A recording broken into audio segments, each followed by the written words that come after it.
All right. Good afternoon, everybody. This is Vivek Joshi, your host of the Aftermarket Champions podcast.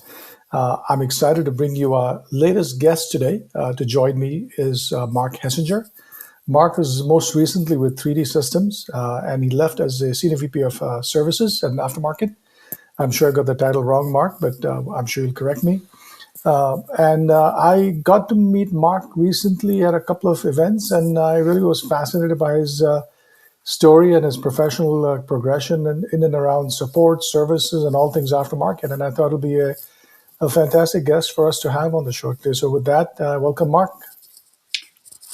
Thank you, Vivek. Great to be here. And So, yeah, it'll be great to hear a little bit about your story, Mark. Obviously, you and I talked, so I know a little bit, but maybe for this listener's sake, just give a little bit of background on what you've done so far. It's been a fabulous career so far. I'd love to hear more about it. all right. I'm a global aftermarket services business leader. I studied electrical engineering at Lehigh University in Pennsylvania, and then after a short stay on navigation systems for submarines, I moved out to Silicon Valley with VLSI technology, and I had the opportunity with them to do a few things around the world in the U.S., in Germany, France, Hong Kong, which was a great experience. Then I continued on with several different companies under the Gerber Scientific portfolio. And during my time, I was working then out of Germany. I did my MBA with the Open University in the UK. Eventually moved back to Connecticut to take on a global role. And throughout my career, I always continued the educational theme, and I did the advanced management program at Sloan MIT. And those things always helped me progress with my career. After Gerber, I was with Flash Global Logistics. I went into understanding how that part of the aftermarket works, and that was a good experience. And then, as you mentioned, I've been last 7 years or so, I was at 3D Systems. I left them in the spring, and currently I'm doing some consulting for a couple small software companies, Circuitry.ai and True Context. It's fascinating. So, in addition to the fact you've done basically being Gerber, Flash, and now 3D, you've done a ton of services work. I'd say 15, maybe 20 years or so of aftermarket and services, but you also did it in non-US locations, right? Yes. Germany, Asia, and so on and so forth. So, there's a bunch of questions I have. But first of all, when you came to the Valley back to join VLSI, I know you're a double E, but you didn't do design work. You went directly into customer-related work right off the bat. Is that correct? Yes. When I did my double E education, one of the last courses I took was on integrated circuit design. So that really intrigued me on what can be done there. And then I had a desire to move to California. So I looked for a company that was doing something related to circuit design in California. And I found VLSI, and they had a position supporting customers using a very complicated software suite, because you can design everything needed for an integrated circuit. So it was a great experience supporting engineers doing that. Those are the early days of EDA, probably what it's called now, maybe something else, Yeah. right? Yes. So it is also you're like an application engineer, is that correct? Yeah, I did software support for the first couple of years, supporting customers, and then when I moved to Germany, I did application support. Having learned how to use the technology, then I worked with the sales teams on acquiring customers throughout the EMEA region. So what led you from there into equipment making businesses like Gerber and then really the service and aftermarket piece? I mean, was that like a idea you had, or was it just one of those things you fell into it? No, I had the opportunity in the last two positions I had at VLSI. One, they asked me to move to southern France and set up the support structure for supporting the software. And I enjoyed doing that. Then I had the opportunity for a few months to go to the Hong Kong site and help them do that. So throughout my experiences, one, I was gaining a lot of global experience working with different cultures and I enjoyed that. And I liked, just solving problems and setting up support structures is solving a problem in itself. So I had decided to take some time off when I was in Europe, and then getting back into the marketplace, looking for something. I wasn't sure what type of company I would find, but I found it was called the Gerber Scientific Product Company, and it was in printed circuit board design is the tools they had. So it was related to, again, to engineering and design, but I was able to, again, start as applications and then eventually build out their support structure. Got it. So it's sort of reasonably similar industry. There wasn't purely an equipment making business because Gerber has a lot of other instrumentation and equipment businesses as well, if I remember correctly, right? Yes, this is a business unit that focused on printed circuit board Got design. it. So they had photo plotters, they had CAD systems, they had optical inspection systems, and then went into graphic arts printing and was then divested to Barco Graphics. Mm. And that's when I then transitioned to other parts of Gerber that needed help with building out the services organization. Now, the services experience that you've had for the last 10, 15 years or more, how much of it was what I would call I mean, so if you think of VLSI and Gerber Scientific, their first job, they were more traditional, maybe EDA is the wrong word, but I'm going to call it, electric design automation or whatever that phrase goes. But it's a bit more, less equipment oriented business, if you may, right? It's software and support and application support. But when you transitioned into more of an equipment business, Mark, was it a big change for you, or was it a kind of natural progression for you to move into the equipment business side of things? It's a bit of a change because VLSI, you're supporting software, and it's conversations with customers, supporting them on the phone or email at that time, and understanding. You may have to get examples from them, be able to reproduce it, work with engineering, come up with a solution if it was a difficult one. But then when you transition to hardware, there's the added, you need parts and you need parts availability and you need distribution of those parts. You need field engineers to be able to get on site to customers. So it's a some of the basics and fundamental things in the support structures are the same, but it's adds another level of complexity when you get into the hardware support. When you think of some of the experiences you've had, I'm still gonna focus a lot on some of the conversation we had about the choices of technology and investment in technology to Yep. quote unquote make these service operations better. But I have to ask you one thing because I'm still fascinated by people like you who spend time overseas out of your normal environment and different comfort zones. How how different are your customers' requirements and practices in all these different places you've been in versus quote unquote the home region of the US? I mean, how different is that? Because I always think there's enough nuances where you got to be careful about what you do and don't do, right? Yeah. But when I spent a lot of time in Germany, and in Germany, there's a lot of structure, and your documentation and your procedures should be accurate with new products and coming out with new things in the US. Small companies, not always as robust as some of those types of customers. And it's not just the Germans, but a lot of the Europeans expect a certain level of completeness when you bring out the product. Then I spent a lot of time in Japan traveling over there, visiting customers. The importance of quality is very important there, but also you learn things like the hierarchical structure of communication and who talks to who and how you get things done. So there's not just the difference on what people expect as far as how you operate, but also how you communicate, and just regular communications and how you work together is different from culture to culture as well. And this is a fascinating background because services people is really people business at some level. And I think what I sense is that you really get trained and learn on how to deal with all kinds of different people and practices and cultures to make sure you're delivering the best service, right? I mean, that's a fascinating experience, especially early in the career that you had.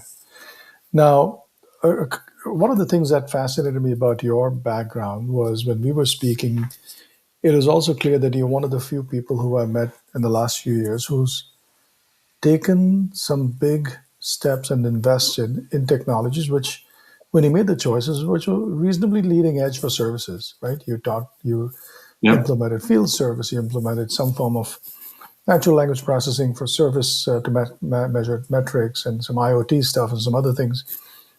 Help me understand a little bit of the different things you've done in the realm of technology investments with the different jobs, both at Gerber and Flash and 3D, and how it related to your role in running aftermarket and services. Okay.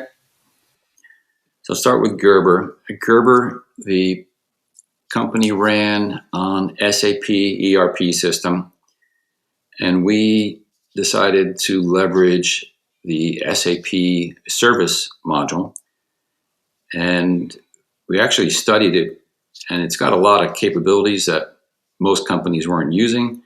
We developed it, and we were able to manage our full service operations. We had to add things like developing our own mobile interface for our field engineers to make it easier for them to use. But it was starting with SAP and building on that. But then the first investment beyond that was in IoT. And investing in IoT, well, I think it's a great concept. How I started was looking at my entire workforce globally. I asked HR to give me everybody's start date and their birth date. Now HR doesn't want to give you everybody's birth date. So I said, just give me the data with country and no names. And I took that data and I plotted it showing the man years of knowledge. And it showed that in 5 to 7 years, the retirement rate increased. And even if you replace people, as people come off, the amount of knowledge in the organization would drop. It's like a cliff falling off.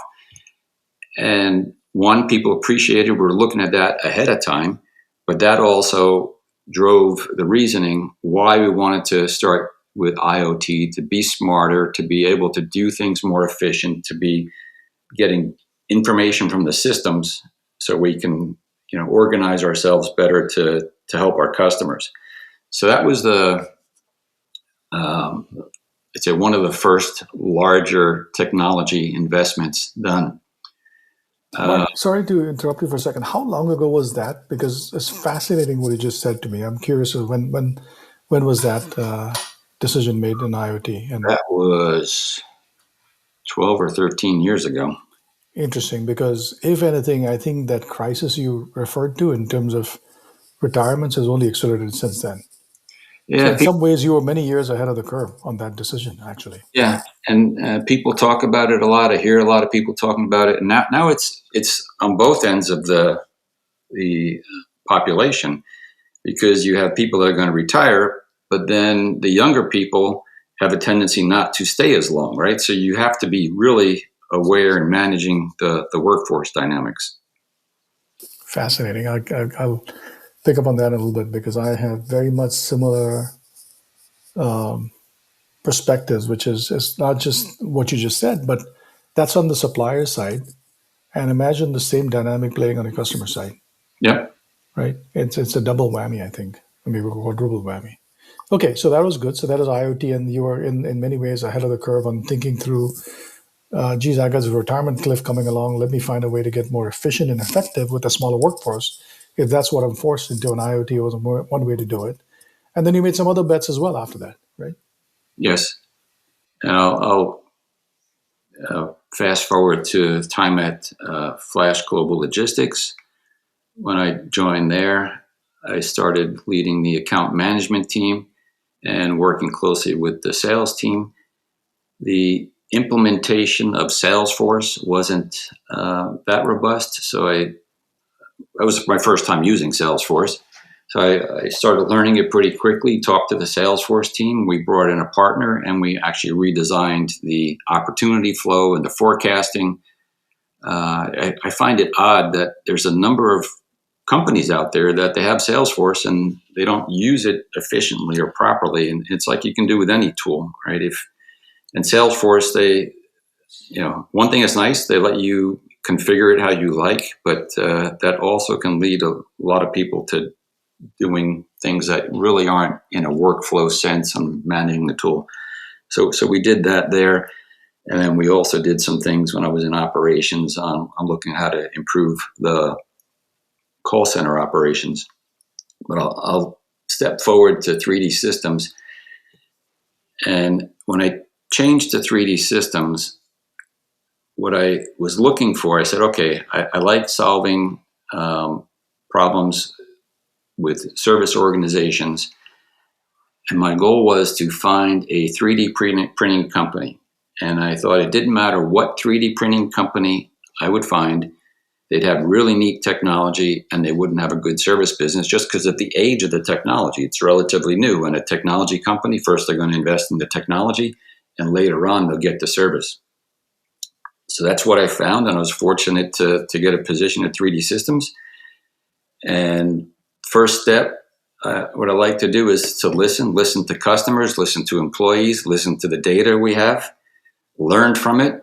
And then I created a vision. I wrote a white paper and I said, this is where we could be. And from the CEO down, everybody was excited about it. And we started taking off, right? Now running the organization as a profit center, which I also did at Gerber. You have a few levers. But the first step, the technology that we implemented over the years was to support the vision. Starting with the vision, how are we going to take care of customers? How are we going to grow the business? How are we going to make the business improve in profitability? So aligned with that, first we had to improve the foundation. Again, found a Salesforce implementation that wasn't ideal, so we reworked that. Then we put in the ability to manage our assets, implemented ServiceMax, and then we also did IoT there and implemented that to get information from the systems. And then, yes, it was 5.5 years ago, we started with AI, with a quant for triage, and they were the first ones that I could find that offered something like that. And I wasn't looking for AI, right? I was like, how do I improve our response time, our technical support rate, and met them at a conference. So we implemented that. So I think we were one of the early ones there in this type of business and kept going from there. We implemented tools like Amazon Connect. We threw out all the old technology for the phone system and replaced it. And then we needed to make the change, Salesforce Classic to Lightning, added some AR capabilities. One thing I liked that we did with the Salesforce transition was we integrated it back into the Jira system, so we had a better link with engineering. Instead of taking things out of cases, then starting them in Jira, there's a full link from a case issue. If you need engineering support, creates a Jira ticket, comes back. And then we implemented CPQ in Salesforce. We implemented e-commerce. So all these things were just building blocks along the way. But by demonstrating step by step, it aligns with the vision, and we could drive each year the financial improvements. It helped us with the ability to invest in these things. I was going to ask you a question which you indirectly kind of set up for me by talking about financial results. People like you are a rare breed in the sense that you've made some technology investments pretty much in every job you've been at. Now, look, like you, Mark, I've been in and around manufacturing for, I don't know, 30 years now, right? And let's just put it this way. There's not a lot of operating leaders who are willing to invest in technology like you have. Help me understand, what was it that you did that in every stop you were able to convince the people around you to say, yes, let's invest in IoT, let's invest in the early days SAP stuff, and then Salesforce, and then field service. And what was it that made this happen? Because again, I don't see too many guys like you around doing this in terms of investing and implementing technology on the operating side. Yeah, I'd say first, you start with having a vision, and the vision is important for the aftermarket services organization, that it connects to the corporate vision of what the corporate wants to achieve as well, right? You can't be going down a different path. You have to have a vision that supports the overall goals of the company. And you're socializing that vision with important stakeholders in the leadership team. The key ones, if the CFO understands you're going to impact financials positively, that's usually a really good one to have on your side. I think getting alignment with the IT organization. I've always had great relationships with IT, and that's key because IT is, some of these investments you don't need much IT support. Some you need heavier support, but in any investment you need some level of IT support. So you need to be able to get their attention and their alignment, and then focus on what is the why. What are you trying to do? It's not, I want to implement IoT. It's, I want to improve our ability to take care of customers. If our customers are operating, they're going to buy the consumables and the materials, right? That's better for the financials. In order to do that, I want to be proactive. To be proactive, there's things like IoT that we can use to help enable things, right? So you don't start with the technology. The technology helps you improve your processes and your tools so you can get to your vision.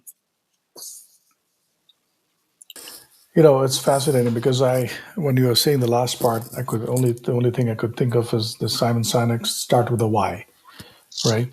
I mean, to some degree, if you don't describe why you're trying to do something and then work your way backwards, be it in terms of improving your consumables sales or improving your customer service responsiveness or being making sure that there's a clear, tangible reason, and then you build a business case. The other thing I heard along the way that you didn't exactly say that way, but you basically built a coalition around you, right? CFO, CEO, the IT folks. Even though you may not need much support, you still want to make sure they're supporting you because at some level they're going to have to make sure that they're there by your side to do this. And a lot of people kind of forget these basics in some ways. So I think that's fascinating. Now, the question I have for you is: these are clearly not overnight journeys, right? It takes time. Yep. What should people think about in terms of timing for these things, right? Is it 1 year, 2 years, 3 years, many years, many more? How long does a journey last? Well, it's how long do you think it takes you to get to your vision, right? And then along that vision that we created at 3D Systems, there were lots of, you could say, mini journeys and steps to get there. Some of those projects took a few months. Some of them took better part of a year. One thing that's definitely important is to manage scope creep, because any of those projects you can go off the rails, meaning that you could say, "Oh yeah, we could do that, we could do that." Uh, Make sure you define what you want to do. While you may make some changes to scope, you should be making trade offs and not just keep adding and adding, right? Because you learn along the way. Oh, I can do that also. But if you take the scope and you get too big, you'll be trying to do too much. It'll take way longer. Then you're starting to go over budget. Then you're starting to lose some of your stakeholder support from IT and the financial team, right? So make sure that you're clear on your objectives and drive the team to hit those objectives, because all these technologies you will continue to develop over time. They don't, it's not a one and done. They enable things that you can keep building off of them. You know, what I heard you say is what I always make sure that our customers think about as well, which is, you know, bite-sized chunks are important to show progress, but those bite sizes need to kind of build on one another to kind of get to the eventual goal, eventual vision. You said some of these implementations, some of these things took a few months, some of them took us up to a year. But the journey from start to finish, maybe it's never finished, but to some degree of return, typically 1 or 2 years mark, maybe more, to kind of get the pragmatic business case built, Well, or it that depends. it depends. What are you defining? So when I defined that journey, that vision, I wrote that white paper. I had a 5-year vision, and it was actually after 3.5 years I picked up that white paper again. Hadn't really looked at it. I just knew where we were driving to, and it's like, wow, we achieved like 90% of it, right? In less time than we thought. And it's okay. Why is that? And I wasn't trying to be conservative when I created. I'm usually the opposite. I'm usually too optimistic on when we'll get things done. But having members in the team that then are engaged and believe and help you drive it, you can't do this on your own. You need a team. Helps you move forward. So I don't think it would be wise to have something much further than that. 3-year vision or a 2-year vision is probably better than trying to do real long ones. You may have, start with how far out does your company plan? Because the strategic vision of the company, if that's a 3, 5, or 7 year, you want to align to that. And it doesn't mean your plan is 7 years, but it means that you have maybe 3 building blocks to get you to that 7-year plan. And now you're going to really go deep in that first couple of years and build that out. But as you commented also, the connection points that you can build off of that and keep moving forward when you get to phase 2. The interesting part of what you just said is matching your horizon with the company horizon. What I was curious about also, and maybe this is based on your experience with the Gerber and 3D, it didn't manifest itself, but many of us, at least some of us, grew up in companies where, I hate to say this, but there was a 2 years and out kind of a culture, which means within 2 years or 2 years or thereabouts, you were either promoted out or you moved out to a different job. And there was no ability to have continuity to see these initiatives through. I think that is part of the problem too, right? In many cases, I think. Yep. And I think in your case, you were able to at least have the continuity to see that vision through, to see the execution through to its full results, and that's pretty amazing. Now, I have to ask one question, and maybe this is a Mark Hessinger uniqueness, but I've been around manufacturing for, I don't know, 30 plus years, 32 years now. I don't see people in my peer group, when I say peer group, is in my background, if you may, not necessarily my tenure, think and pay attention actively to information technology that's been changing. Mark, were you always interested in IT because of your VLSI background, or was it just that you would always want to push the envelope to see what happens? Because I don't see that as a common theme, and people I've been around for the last 30 years. Yeah, it's good. You get me to reflect a little on what I've done. So maybe it starts from, child up, that I liked building things, fixing things. That's why I studied engineering. Hmm. And then when I got into working at companies, it was like the bigger and the messier the problem, the more fun I had in trying to solve it. Right. So it's solving problems, and to solve it, you need to have the right people. You need to look at your customers and what are you trying to do for your customers. What processes do you have, right? And then technology is such a great enabler if you leverage it, right? And I think some people get stuck because making that decision to move, to make an investment in some of these things is a big change. And I think there's always a point where people feel, well, if I really say go, then I got to make sure it happens. But if you've done all your background and you've gotten it together and you have good partners to work with, your chance of success is quite good. It's interesting what you said at the end. There's a risk of omission, which is if you don't do something, it's okay, you won't know the difference. But there's a risk of commission, which means if you make a decision and something doesn't go well, then geez, you look bad, right, for making that decision. And I think that was kind of one of the things I thought about is, are people in operating roles, non-technology roles, inherently afraid of buying technology because of the last part, what you just said, which is geez, I made the decision to invest, I better see this thing through, and they're worried about the results? Or why do you think they're afraid of quote unquote buying technology? Or maybe That I'm just reading too much into it. I don't know. no, I'm not totally sure, right? Because I have been involved with a lot of people also that are looking at technology, but I think it's something to explore further. What takes you get over that?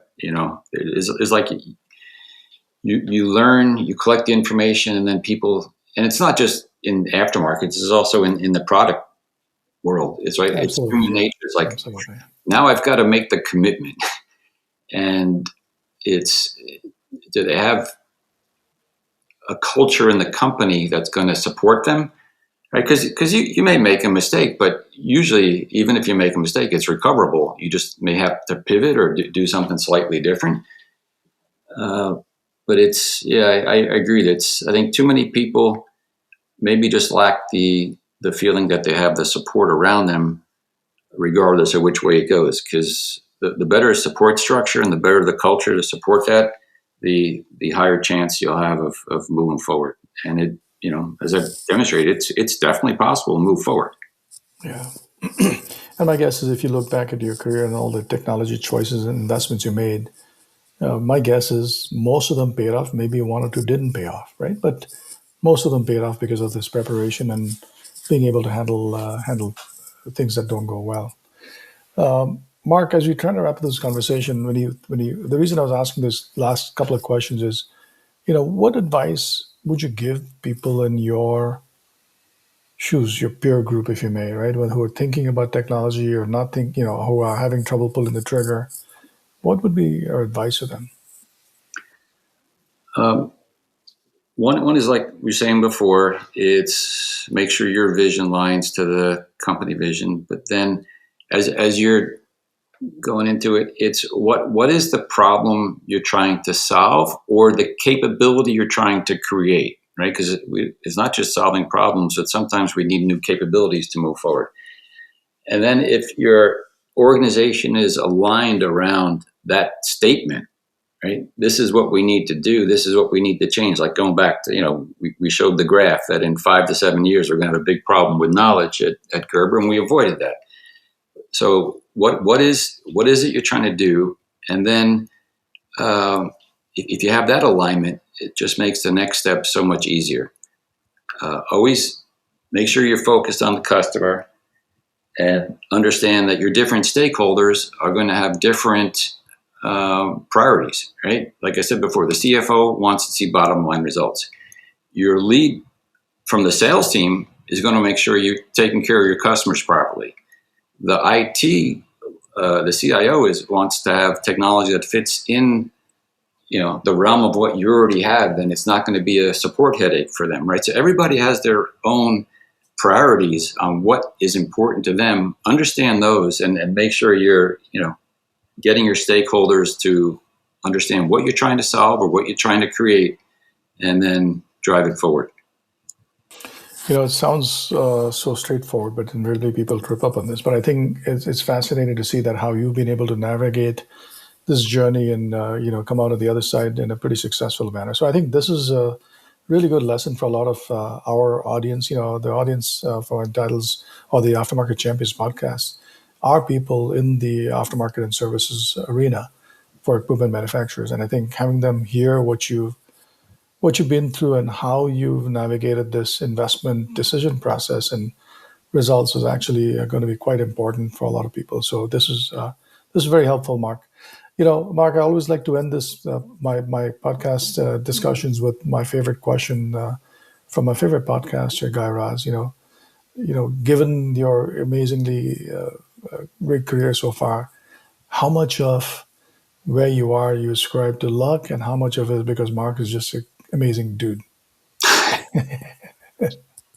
Um, I think a lot of it comes from skills I learned during my career, right? Through education, through working with customers, through working with colleagues. So I couldn't do what I did in the later years of my career, earlier in my career, because I hadn't learned everything yet, right? So it's about being knowledgeable and learning and being open to information and feedback.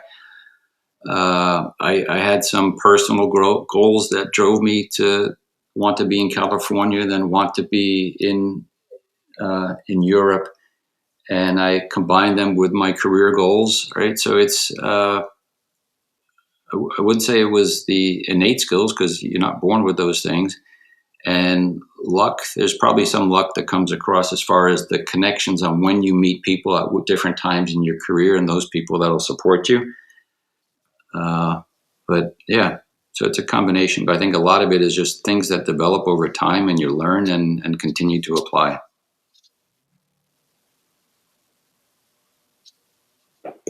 Fascinating. This is amazing, amazing experience that you brought to this interview today, Mark. I thoroughly enjoyed the discussion, Mark, and I'm sure my our audience is going to be quite interested in learning more about it. How can they get in touch with you if they want to get some advice from you on, the these journeys you've been through, both in technology investment, leadership of aftermarket organizations? What's the best way to get a hold of you? Well, best way is probably through LinkedIn. Mark Hessinger on LinkedIn. You can send me a message there or an invite. I also want to say I appreciate the time. I enjoyed the conversation. You also got me to think about a couple things, and reflecting on things I've done, and I continue to look on how I can help the industry move forward. That's great. And I always tell people like, the people like you who've probably forgotten more than a lot of people know right now, so it's good to see that. So I enjoyed this conversation, Mark. I really appreciate you taking the time today to be with us. And thank you so much. And we'll be posting this latest episode of Aftermarket Champions podcast with Mark in a couple of weeks from now. Thanks, Mark, and appreciate you coming today. All right. Thank you very much. As we complete another enlightening episode, I extend my sincere gratitude to our esteemed guests and you, our valued listeners. If today's conversation resonated with you, please subscribe to this podcast on Spotify, Apple Podcasts, or Google Play, or simply visit our website at www.entitled.com for more enriching content. Remember, the pursuit of aftermarket excellence is an ongoing journey, and I look forward to continuing with you. Until next time, stay informed, stay inspired, and continue championing aftermarket success.